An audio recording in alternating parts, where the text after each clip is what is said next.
कहानी की शुरुआत होती है एक बहुत ही आम, बहुत ही जानी पहचानी बात से। एक पति है, दिन भर काम करके थका हारा घर लौटा है और बस खाने की मेज पर उसकी एक छोटी सी टिप्पणी एक बड़े टकराव की नींव रख देती है।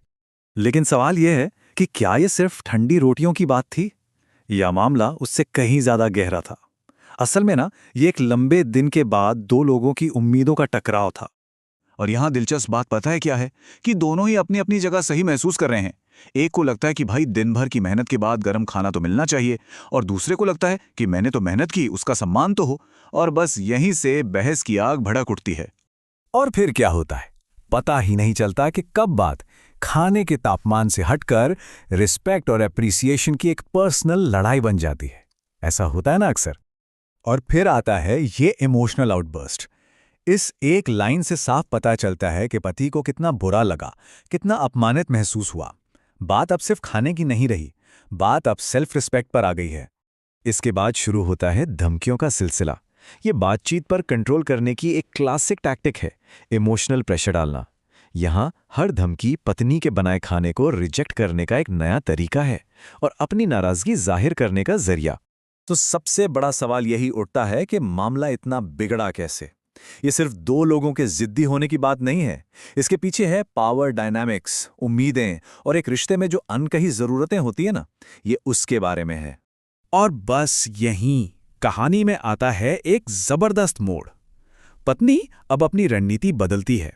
वो डिफेंस से सीधा अटैक मोड में आ जाती है और इस मोल भाव का पूरा कंट्रोल अपने हाथ में ले लेती है।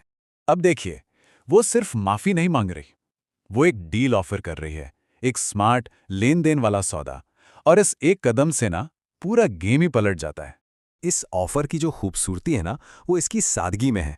कोई कंफ्यूजन नहीं, बिल्कुल साफ साफ शर्त है, एक काम करो और बदले में इनाम पाओ। ये मोल भाव का एक परफेक्ट उदाहरण है जिसे यहाँ बहुत असरदार ढंग से इस्तेमाल किया गया है। और इनाम क्या है, जरा सोचिए। वो पति के बाकी सारे ऑप्शन से, मतलब ऑनलाइन ऑर्डर, मैगी या भूखे सो जाना, इन सब से कहीं बेहतर है।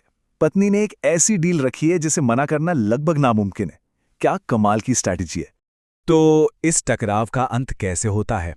बिल्कुल वैसा ही जैसा सोचा था। पति अपने सारे विकल्पों को तौलता है, एक तरफ उसका अहंकार, दूसरी तरफ एक स्वादिष्ट भोजन, और आखिर में वो सौदा स्वीकार करने का फैसला करता है। और ये कोई मामूली सी सॉरी नहीं है, ध्यान दीजिए, ये तो एक तरह से पूरा सरेंडर है। वो अपनी गलती मान रहा है, आगे से ऐसा ना करने का वादा कर रहा है और माफी भी मांग रहा है। इससे साफ पता चलता है कि पत्नी की स्ट्रैटेजी कितनी असरदार साबित हुई। तो देखा, एक सफल मोल भाव ने पूरे झगड़े को एक समाधान में बदल दिया। आखिर में दोनों को वही मिला जो वो सच में चाहते थे। एक को मिली इज्जत और दूसरे को गर्मा गर्म खाना। तो आखिर में एक सवाल रह जाता है, इस पूरी डील में असल में जीता कौन?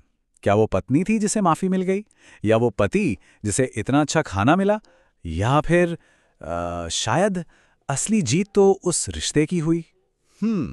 ये सोचने वाली बात है।